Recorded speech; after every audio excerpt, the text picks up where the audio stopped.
Torchlight Infinite is the most underrated seasonal ARPG out there. Because it launched cross-platform, a lot of people have just been overlooking this game, thinking it's a mobile game like Diablo Immortal. But there's a reason I haven't touched Diablo Immortal in years, and yet I come back to Torchlight Infinite to blast every season start. 13 seasons over 3 years, and the devs are constantly listening to feedback and improving the game. And because the user interface and the graphics were something that a lot of people would say made the game still feel like a mobile game, they've now redone the UI, and they're working on redoing the lighting, even remaking high-quality character models. And honestly, while playing this season, I completely forgot that this ever was a mobile game. It's just so cool to see our familiar heroes remodeled in ultra-high quality. Hey folks, this is Riker with a beginner's guide to Torchlight Infinite's new Vorax season. And we're going to thank Torchlight Infinite for sponsoring this video. The newest season launched January 15th, and it's so loaded with improvements on top of new content, and now's a great time to jump in. It's free to play. And the Vorax season is all about being a mad scientist. You're experimenting on monsters, basically to create your own abominations to then defeat. And you'll also craft your own special items from their limbs and organs. And this is exactly the kind of season that keeps me coming back to find out what these guys are cooking next. They always have these big crazy ideas.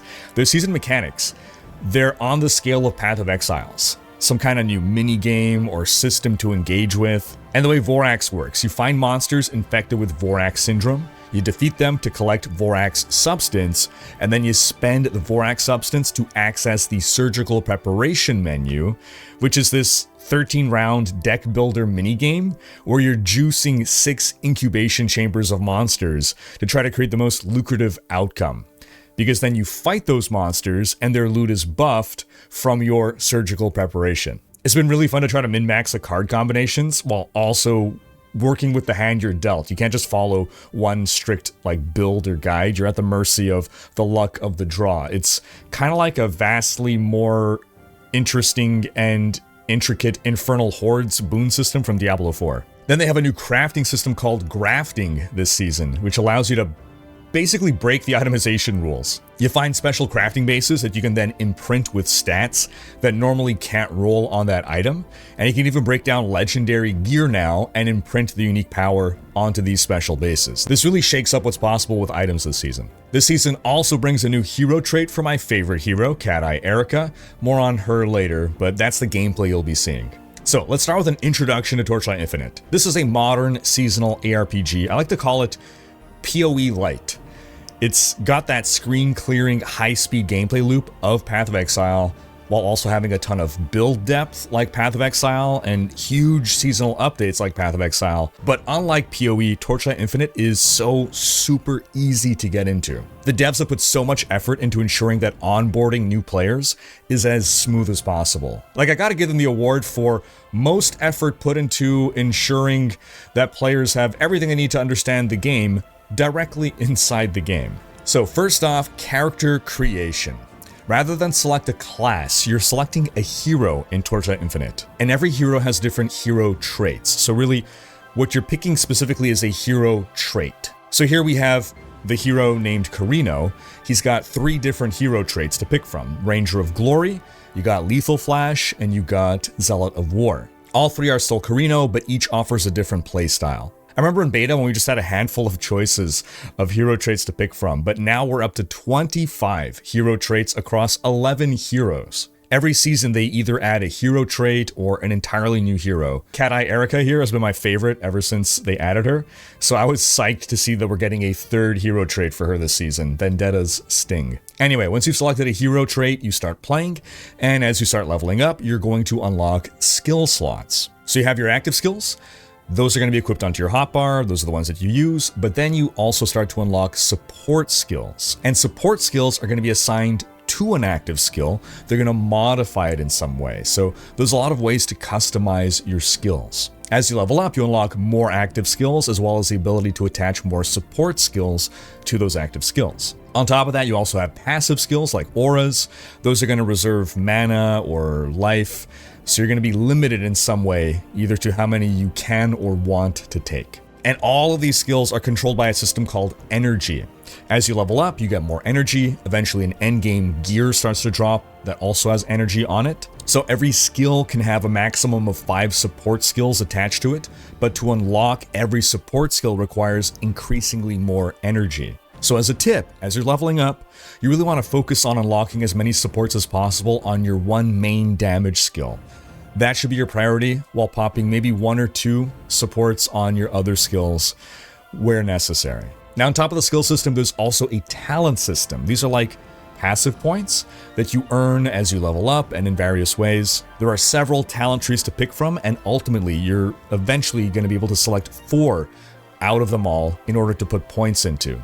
These give you passive bonuses while also unlocking some pretty build-defining options. So altogether, there's just so many ways to customize your build in Torchlight Infinite. But if you just want to follow a build guide, the game has the best in-game support for that I've ever seen. You can look through the builds, select a build that you want, and then as you're playing the game, as you open your skill tree, as you open your passive tree, everything is highlighted for you as per that build guide. You don't have to reference it again, you just take the highlighted options. Now, if you're making your own build, which is also very fun to do, you're totally free to experiment with free respec all the way up to level 90. Now, as you play the campaign, here's a pro tip for fast leveling. You will eventually run into treasure troves. These are golden portals.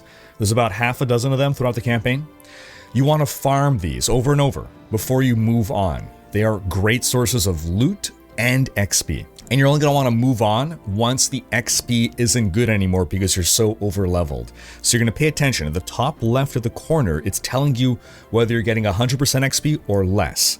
You're going to eventually start getting some XP penalty for being over leveled. And I like to move on when the penalty comes down to about 80%, between 80-85%. Some people will stick around a bit longer than me, some people will leave sooner. And then the speed leveling tip here is really to just bum rush treasure trove to treasure trove, right? Because after a treasure trove, you will be over leveled for the next few zones. So you can just zip past everything, get to the next treasure trove. Now, once you're done with campaign, you're going to enter the end game. This is called the Nether Realm. This is when the real game begins. You're going to start off with the Glacial Abyss unlocked, and you're going to notice towards the end of the campaign, you're going to start to find beacons. These are like maps or keys to run dungeons. So within the Glacial Abyss, you're going to find beacons for this, and you're going to run the ones you have. You're going to find new ones, and once you have run 4 beacons for the Glacial Abyss, you can then face off against the Watcher. That's the boss of the Glacial Abyss, and once you have defeated him, then you have completed time mark 1. So there's different time marks. These are just difficulty levels. Each escalate in difficulty and offer better loot. And each entails having to do more and more maps before you can unlock the next one. So once you're in time mark 2, you unlock the Blistering Lava Sea, for instance. That has its own boss. So now you're getting maps for 2 different regions. And again, you gotta work your way up to completing them, defeat both Watchers, and then you can move on to the next time mark. And this is your general endgame loop. Eventually, at the end, you're going to face off against a pinnacle boss. And I really like Torchlight Infinite's endgame because it gives a clear path of progression. I keep talking about how Diablo 4 has to add an endgame meta progression system, and Torchlight Infinite has exactly this kind of system. On top of the difficulty progression, you also have, at the top right here, you have your void chart. As you're farming your endgame loop, you're unlocking these passive points that you can apply into juicing your endgame in different ways, customizing your rewards. Now let's talk briefly about crafting. This is something that you're going to want to do once you're done with the campaign. So first off, you're going to go to mod the arms dealer here for crafting. And one form of crafting is going to be gear empowerment. Remember how we said that some gear at endgame is going to start to drop with energy. This energy rolls on a range. And you're going to see, okay, the range is like 1 to 20. I rolled a 5. I am going to try to get a better outcome on that. I want to try to get closer to the max energy. So you hit refine, and every time you hit refine, it re-rolls. In general, higher level and better gear is going to have a higher maximum amount of energy that it can have. And remember, more energy means you're able to fit in more support skills. Now, another crafting option that you have here is just called craft. And this is where you see the prefixes and suffixes of the gear that you have. The lower tier, the lower number of the tier, the better the affix. So tier 1 is better than tier 2. So with crafting here, you're going to select an affix that you don't want to try to re-roll it into an affix that you do want. Now, outside of this, there's more advanced crafting, but these are the basics to get you started. All right, let's talk about the Vorax season theme here. We spoke about it a bit before, but to expand on it, while playing through the campaign, you're going to start to notice red dots on your minimap. These are the Vorax infected monsters. Defeating these monsters will give you Vorax Substance. That's the little blood vials here. Now, if you want to get to endgame as quickly as possible, I would advise that during the campaign you don't spend your Vorax Substance, because the next step, the surgical preparation, it takes a lot of time, and that's going to slow down your leveling. But once you reach endgame, then you definitely want to start engaging with this activity in full. So once you want to spend your Vorax Substance, then you enter the preparation interface. This is where you're going to have 6 incubation tanks of monsters that you're going to experiment on. You're going to be dealt cards over a series of 13 rounds. And your objective here is to try to get as much ultimate activity as possible. Basically, the bigger this number at the end of everything, the better your rewards will be in the next phase. So you're trying to juice these monsters as much as possible, and then in the next phase you are fighting them. And again, the higher the ultimate activity, by the end of this surgery, then the better the drops will be. Now, the key to really ramping up your activity is to build synergies here. So this is kind of a deck builder game. I love that they come up with these crazy ideas from different genres.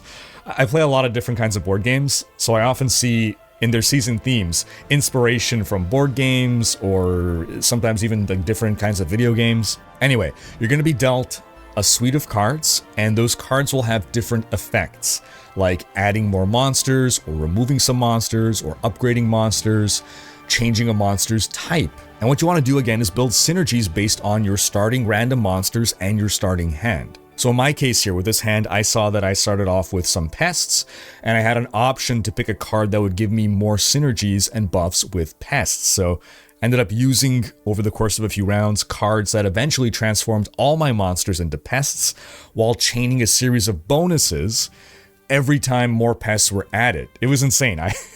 I just laughing maniacally, seeing the numbers crank over and over at the end of every round.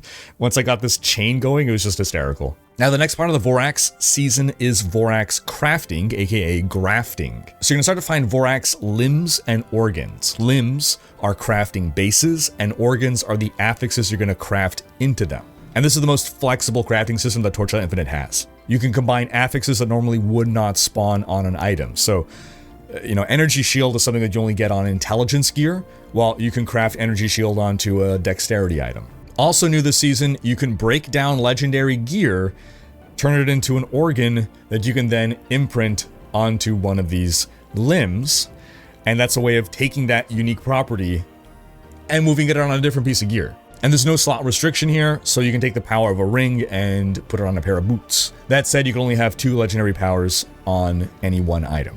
Now, also new this season is the new hero trait, Vendetta's Sting, for Cat Eye Erica, who is, as we said, my favorite hero. It's a high-speed melee playstyle, and the thing that really makes it different from the rest of Erica's styles is that the closer you are to your enemy, the more damage you deal. A lot of the very mobile playstyles are kind of dealing damage at a range right now, so this has been an effort to encourage the meta to, no, let me get closer to my enemy. It's high-risk, high-reward gameplay, kind of like a glass cannon. You could build her to be tankier, but the spirit of it is to be a glass cannon. I'm a speed demon, I love high mobile playstyles, so this is another favorite build for me.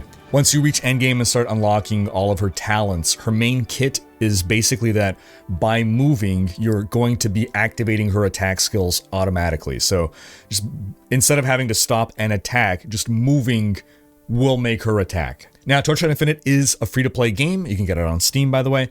But the way that it works is when they add hero traits, the newest hero trait is only available if you purchase the Season Pass. But all the other hero traits are available for free. Outside of the Battle Pass, there is other monetization, and some of it is pay to win. There's this whole Pact Spirit system. It's like these pets that give you little bonuses. There's a ton of free Pact Spirits or Pact Spirits that you can earn, and there's ways to earn the kind of premium Pact Spirits, but there are Pact Spirits that are considered pay to win. They do make you more powerful. I don't love that this is in the game, right? This is like my biggest criticism of Torchlight Infinite, but I've just ignored it. Like, I've never purchased a premium Pact Spirit. I've never felt the need to, I've never felt weak. You can obliterate all content in this game without spending a dime, but yes, if you do buy the strongest pack spirits, you will be stronger than someone who does not. Now, Torchlight Infinite's come a long way over the past 3 years. I've been following it since beta. Again, I always have fun jumping in at the start of a new season. It's a great game to just blast. The devs have given this game so much constant love over the years, supporting it more and more. And I think a lot of us ARPG players have arrived at a place where we don't just play one ARPG, we have a rotation that we go through as their seasons launch. And Torchlight Infinite fits nicely into that rotation for me. I always look forward to their new season reveals to see what crazy mechanic they've cooked up next, and then just blasting for hours on season launch. This is definitely one of the deeper ARPGs that you can play, and it's one that you don't want to overlook. So that wraps up this video, folks. Check out Torchlight Infinite. Free to play on Steam, link in the description to try it. Thanks for watching, and leave a comment with your thoughts on Torchlight Infinite.